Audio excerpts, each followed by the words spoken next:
Retired IPS BRS నాయకులు RS Praveen Kumar పై మాల మహానాడు జాతీయ అధ్యక్షులు పబ్బతి శ్రీకృష్ణ తీవ్ర విమర్శలు చేశారు. ఆయన హయాంలో ఉద్యోగ నియామకాల్లో మాలలకు తీవ్ర అన్యాయం జరిగిందని ఆరోపించారు.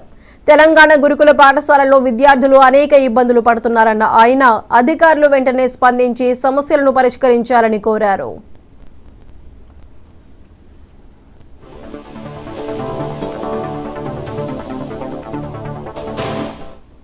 నెక్స్ట్ బాడీ కొత్త బాడీ అదే బాడీకి రియలెక్ట్ చేయవచ్చు, లేకుంటే కొత్త వాళ్ళు కూడా తీసుకుంటావచ్చు. ఎందుకంటే డెమోక్రటిక్ వేలో సర్వ సేవా సంఘం నడుస్తుంది. సో అందుకొరకు ఈరోజు ఇంకా మన ఎజెండా ఏంటంటే ఇప్పుడు ఎన్నో భూదాన్ ల్యాండ్ ఉంది. ఆ భూదాన్ ల్యాండ్లో గరీబ్ వాళ్ళకి ఏం హక్కు ఉండాలి కదా. సో ఈ విషయంలో ఇంతకుముందు ఈ కేసీఆర్ గవర్నమెంట్ ఏం ఈ విషయంలో ఏం చేయలేదు. సో ఒక 2-3 సార్లు మేము గరీబ్ వాళ్ళు ద్వారా అక్కడ పోయి ఇది కబ్జా చేస్తే ఇమీడియట్గా పోలీస్ వచ్చి తొలగించడం జరిగింది. అది చాలా అన్యాయం ఇది.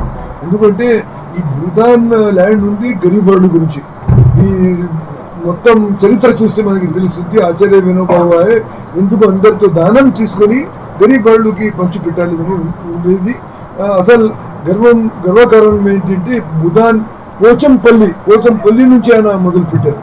కానీ ఇక్కడ ఈ చరిత్ర ఉన్నప్పుడు కూడా మేము ఇక్కడ ఎక్కువ చేయడానికి ఇక్కడ హైదరాబాద్లో లేకపోతే చుట్టుపక్కల గ్రామంలో చూస్తే వేలాది సంఖ్య కాదు లక్షలాది సంఖ్యలో 1 ఇంచ్ జాగా కూడా లేదు. పాపం కిరాయి ఇంట్లో ఉంటున్నారు. సో గవర్నమెంట్ పని ఏంటంటే ఇప్పుడు కొత్త గవర్నమెంట్ రేవంత్ రెడ్డి గారు వచ్చారు. ఎన్నో వాగ్దానాలు చేసి వాగ్దానాల పైన అమలు చేయడానికి ప్రయత్నం చేస్తున్నారు. ఇది కూడా ఒక ముఖ్యమైన సమస్య ఉంది. జాగా అంటే ఇల్లు అంటే ప్రతి వాళ్ళకి ముఖ్యమైన సమస్య.